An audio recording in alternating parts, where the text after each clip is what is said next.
ನಾಮಿನೇಷನ್ಗೆ ಇವತ್ತು ಬಂದ್ವಿ. ಮಾನ್ಯ ಮುಖ್ಯಮಂತ್ರಿಗಳು, ಉಪಮುಖ್ಯಮಂತ್ರಿಗಳು, ನಮ್ಮ ಮಲ್ಲಿಕಾರ್ಜುನ್ ಸಾಹೇಬರು ಮತ್ತು ಸಮರ್ಥ್ ಅವರು ನಾಮಿನೇಷನ್ ಹಾಕಕ್ಕೆ ಹೋಗಿದ್ದಾರೆ.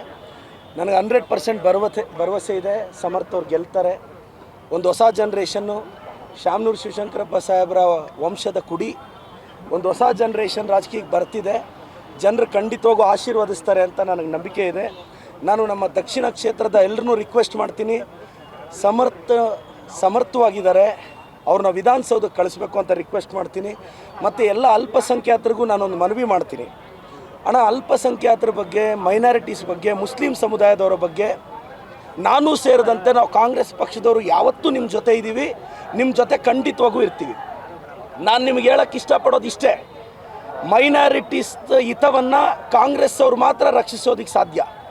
ನಿಮ್ಮ ಜೊತೆ ನಾವಿದ್ದೀವಿ. ಎಷ್ಟು ಚಿಕ್ಕ ಪುಟ್ಟ ಅಸಮಾಧಾನಗಳಿರ್ಬೋದು, ದಯವಿಟ್ಟು ಕೈ ಮುಗಿದು ನಾನು ದಾವಣಗೆರೆ ಎಲ್ಲ ಮುಸ್ಲಿಂ ಬಾಂಧವ್ರನ್ನ ರಿಕ್ವೆಸ್ಟ್ ಮಾಡ್ತೀನಿ, ಈ BJP ಅಯೋಗ್ಯರಿಗೆ, BJP ಮುಟ್ಟಾಳರಿಗೆ ಓಟ್ ಹಾಕಬೇಡಿ.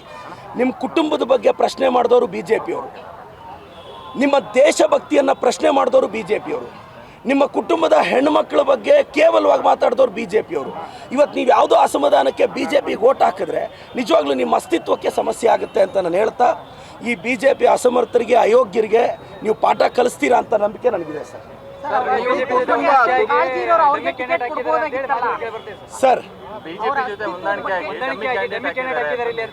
ಸರ್ ಈಗ ನೋಡಿ, ಈಗ ಅವ್ರು ಯಾರು ಕ್ಯಾಂಡಿಡೇಟ್ ಆಯ್ಕೆ ಆಗಿದ್ದಾರೆ, ಅವ್ರಿಗೂ ಒಂದು ಕುಟುಂಬ ಹಿನ್ನೆಲೆ ಇದೆ. ಈಗ ನೀವು ಕುಟುಂಬ ರಾಜಕಾರಣ ಮಾತಾಡೋದಾದರೆ BJP ಕ್ಯಾಂಡಿಡೇಟ್ ಅವ್ರ ತಂದೆನೂ ರಾಜಕಾರಣದಲ್ಲಿದ್ದವ್ರೆ, JDS ಅಲ್ಲಿದ್ದವ್ರೆ. ಇಲ್ಲಿ ಏನಾಗಿದೆ ನೋಡಿ ಸರ್, ಸಮರ್ಥ್ ಅನ್ನೋ ವ್ಯಕ್ತಿ, ಆತ ಆ್ಯಸ್ ಎನ್ ಇಂಡಿವಿಜುವಲ್ ಆತ ಕೇಪಬಲ್ ಇದ್ದಾನೆ. ಹೊಸ ಜನ್ರೇಷನ್ ಬರಲಿ, ನಾನು ಇಲ್ಲ ಅಂತಿಲ್ಲ. ನೋಡಿ ಸರ್, ಎಲ್ಲ ಈಕ್ವೇಷನ್ಸಲ್ಲಿ ಹೈಕಮಾಂಡ್ ಇವತ್ತು ನಾವು ಯಾರು ನೋಡಿ, ಹೈಕಮಾಂಡ್ ಇವತ್ತು ಮುಸ್ಲಿಂ ಬಾಂಧವರು ಕೊಟ್ಟಿದ್ರು, ನಾವೆಲ್ಲರೂ ಗೆಲ್ಲಿಸ್ಕೊಂಬರ್ತಿದ್ವಿ. ಇವತ್ತು ಆ ಹುಡುಗನ ಕೊಟ್ಟಿದ್ದಾರೆ, ಎಲ್ಲರೂ ಸೇರಿ ಗೆಲ್ಲಿಸ್ತಾರೆ. ನನಗೆ ನಂಬಿಕೆ ಇದೆ, ಸಮರ್ಥನ ಅತ್ಯಂತ ಅಧಿಕ ಮೆಜಾರಿಟಿಯಲ್ಲಿ ಗೆಲ್ಲಿಸ್ತಾರೆ ಅಂತ. ಯುವಕರು ಬರ್ಬೇಕಂತ ಅಂದ್ರೆ ಕೇವಲ ದುಡ್ಡಿನ ಮನೆಗೆ ಬರ್ಬೇಕಾ, ಇಲ್ಲ ಪಂಚರಾಕ್ ಅವ್ರ ಮನೆಗೆ ಬರ್ಬೇಕಾ ಅಂತ? ಈಗ ವೆರಿ ಸಿಂಪಲ್, ನನಗೆ ಯಾವ ಬ್ಯಾಕ್ಗ್ರೌಂಡ್ ಇತ್ತು? ಪಾರ್ಟಿ ಟಿಕೆಟ್ ಕೊಡಲಿಲ್ವಾ? ನನಗೆ ತಂದೆ ತಾಯಿ ಇಲ್ಲ, ಬ್ಯಾಕ್ಗ್ರೌಂಡ್ ಇಲ್ಲ, ಯಾವುದೇ ಜಾತಿ ಹಿನ್ನೆಲೆ ಇಲ್ಲ, ಯಾವುದೇ ಕಾರ್ಡ್ ಇಲ್ಲದೆ ನನ್ನ ತಂದೆ ಎಂಥವ್ರ ಮೇಲೆ ನಿಲ್ಲಿಸಿದ್ರು, ಪಕ್ಷ ಗೆಲ್ಸ್ಕೊಂಬಂತಲ್ಲ. ಎಲ್ಲೆಲ್ಲಿ ಯಾರ್ಯಾರಿಗೆ ಟಿಕೆಟ್ ಕೊಟ್ಟರೆ ಗೆಲ್ತಾರೆ ಅನ್ನೋ ಈಕ್ವೇಷನ್ಸ್ ಮೇಲೆ ನಾವು ಟಿಕೆಟ್ ಕೊಡ್ತೀವಿ ಸರ್. ಇಲ್ಲಿ ಇದು ಅಂತಲ್ಲ, ಬಟ್ ಎಲ್ಲ ನನಗೆ ನಂಬಿಕೆ ಇದೆ. ಈಗ MLC ಮಾಡಿದ್ದೀವಿ ಆಲ್ರೆಡಿ ಒಂದು ಮುಸ್ಲಿಂ ಬಾಂಧವರಿಂದ. ಎಲ್ಲ ರೀತಿ ಮುಸ್ಲಿಂ ಬಾಂಧವರಿಗೆ ಗೌರವ ಕೊಡೋದು ನಮ್ಮ ಪಕ್ಷದ ಜವಾಬ್ದಾರಿ. ನಾನು ಮುಸ್ಲಿಂ ಬಾಂಧವರಿಗೆ ರಿಕ್ವೆಸ್ಟ್ ಮಾಡ್ತೀನಿ, ದಯವಿಟ್ಟು ನಿಮ್ಮನ್ನು ಕೇವಲವಾಗಿ ಮಾತಾಡೋ BJPಗೆ ಒಂದು ಓಟು ತಾವು ಹಾಕಬಾರ್ದು sir. Guarantees are backfiring ಅಂತ ಹೇಳ್ತಿದ್ದಾರೆ. ನೋ ಸರ್, ಹೆಂಗೆ ಸರ್ ಬ್ಯಾಕ್ ಫೈರ್ ಆಗುತ್ತೆ? ನಾವು 4 ಲಕ್ಷ ಕೋಟಿ ಬಡ್ಜೆಟಲ್ಲಿ 58,000 ಕೋಟಿ ಗ್ಯಾರಂಟಿ ಖರ್ಚು ಮಾಡ್ತೀವಿ. ಬಡವ್ರ ಮನೆಗೆ 2,000 ಕೊಟ್ಟರೆ ಇದು ಬ್ಯಾಕ್ ಫೈರಾ? ಬಡವ್ರ ಹೆಣ್ಮಗುಗೆ ಅರ್ಶಿನ ಕುಂಕುಮ ಕೊಡಬೇಕು ಅಂದರೆ ಬಸ್ಸಲ್ಲಿ ಹೋಗಿ ಫ್ರೀಯಾಗಿ ಅರ್ಶಿನ ಕುಂಕುಮ ಕೊಟ್ಟು ಬರ್ತಾರೆ, ಅದು ಬ್ಯಾಕ್ ಫೈರಾ? ಇಂದಿರಾ ಕಿಟ್ ಅಂತ ಕೊಡ್ತಿದ್ದೀವಿ, ಅದು ಬ್ಯಾಕ್ ಫೈರಾ? ಅಕ್ಕಿ ಕೊಡ್ತಾ ಇದ್ದೀವಿ, ಅದು ಬ್ಯಾಕ್ ಫೈರಾ? ಯುವ ನಿಧಿ ಕೊಡ್ತಿದ್ದೀವಿ. ಗ್ಯಾರಂಟಿಗಳು ಖಂಡಿತವಾಗೂ ನಮ್ಮ ಸರ್ಕಾರದ ಗ್ಯಾರಂಟಿ ಅದು. So you are saying pro incumbency is there? ಇಲ್ಲ ಸರ್, ಅಂಥ ಇನ್ಕಂಬೆನ್ಸಿ ಏನಿಲ್ಲ.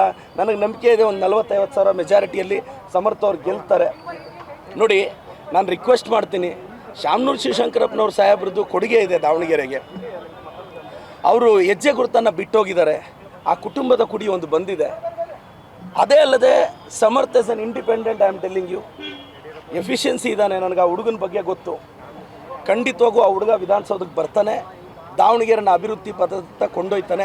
ನಾನೆಲ್ಲ ದಾವಣಗೆರೆ ಯಂಗ್ಸ್ಟರ್ಸ್ಗೆ ರಿಕ್ವೆಸ್ಟ್ ಮಾಡ್ತೀನಿ, ಅಲ್ಲರಪ್ಪ, ಜೀವನ ಎಲ್ಲ ನೀವು ಮೋದಿ ಮೋದಿ ಮೋದಿ ಅಂತ ಹೋದ್ರಿ. ಯಂಗ್ಸ್ಟರ್ಸ್ ನಾನು ಹೇಳೋದು, ನೀವು ಟ್ರಾಲ್ ಮಾಡಿ, ರೀಲ್ ಮಾಡಿ, ಏನು ಬೇಕಾದರೂ ಮಾಡಿ, ಒಂದು ಯೋಚನೆ ಮಾಡಿ, ಇಂಡಿಯಾ ಪಾಕಿಸ್ತಾನ ವಾರ್ನ ಡೊನಾಲ್ಡ್ ಟ್ರಂಪ್ ನಿಲ್ಲಿಸ್ಬೇಕಾ?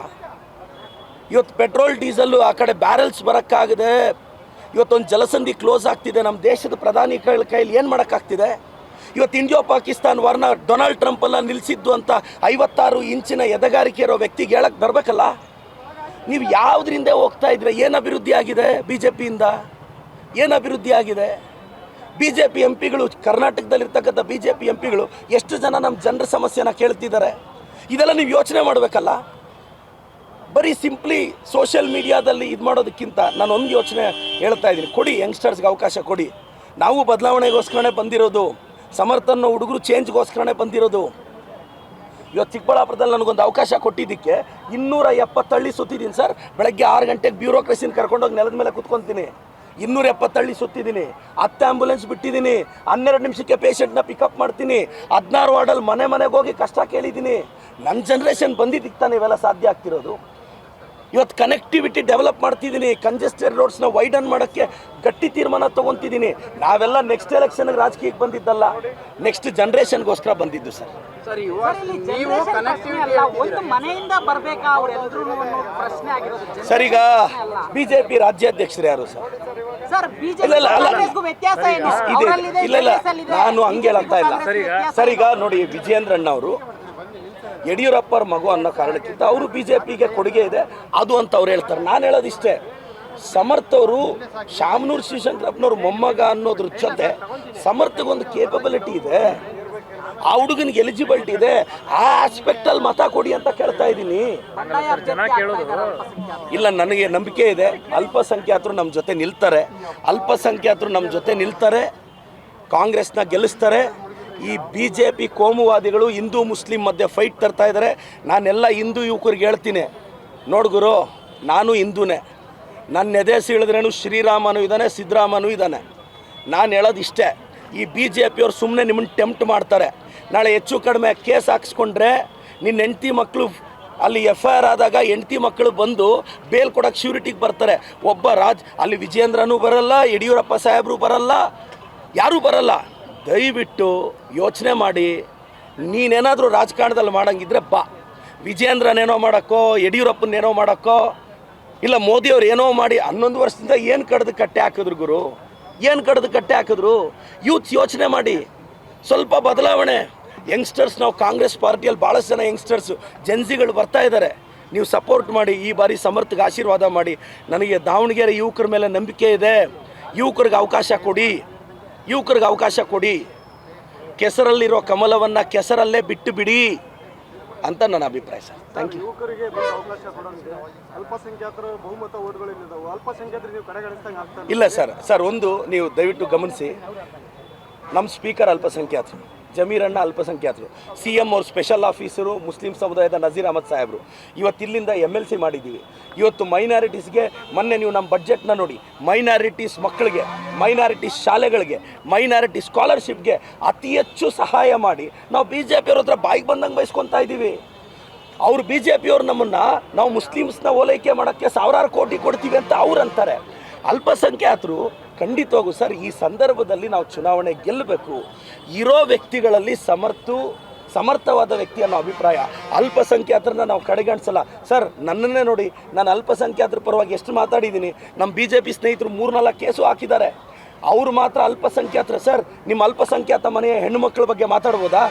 ಆ ಯತ್ನಾಳಿದಾರಲ್ಲ ಬಿಜಾಪುರದ ಕೋತಿ, ಅವ್ರು ಮಾತಾಡ್ಬೋದಾ? ಆ ಮೈಸೂರಿಂದ ಒಂದು ಕೋತಿ ಇದೆ, ಮಾತಾಡ್ಬೋದಾ? ನಿಮ್ಮ ಮನೆ ಹೆಣ್ಮಕ್ಳ ಬಗ್ಗೆ ಎಷ್ಟು ಕೇವಲವಾಗಿ ಅವ್ರು ಮಾತಾಡಿದ್ದು? ನಮ್ಮ ಮನೆ ಹೆಣ್ಮಕ್ಳ ಬಗ್ಗೆ ಮಾತಾಡಿದ್ರೆ ನಮಗೆ ಬೇಜಾರಾಗಲ್ವಾ? ನಾನು ಇದೇ ಹೇಳ್ತಾ ಇರೋದು ರೀ, ಮೈನಾರಿಟೀಸ್ ಕುಟುಂಬಗಳ ಬಗ್ಗೆ ಹಿಂಗೆ ಮಾತಾಡೋರ ಬಗ್ಗೆ ನೀವು ಹೆಂಗೆ ಇದು ಮಾಡ್ತೀರಾ? ಮೈನಾರಿಟೀಸ್ ಒಂದಾಗ್ತಾರೆ, ನನ್ನ ನಂಬಿಕೆ ಇದೆ ಸರ್. ನೀವು ಹೇಳಿದಂಗೆಲ್ಲ ಓಕೆ ಸರ್, ಬೇರೆ ಕ್ಷೇತ್ರದಲ್ಲಿ ಮೈನಾರಿಟಿಗೆ ಕೊಟ್ಟಿದ್ದೀರಾ.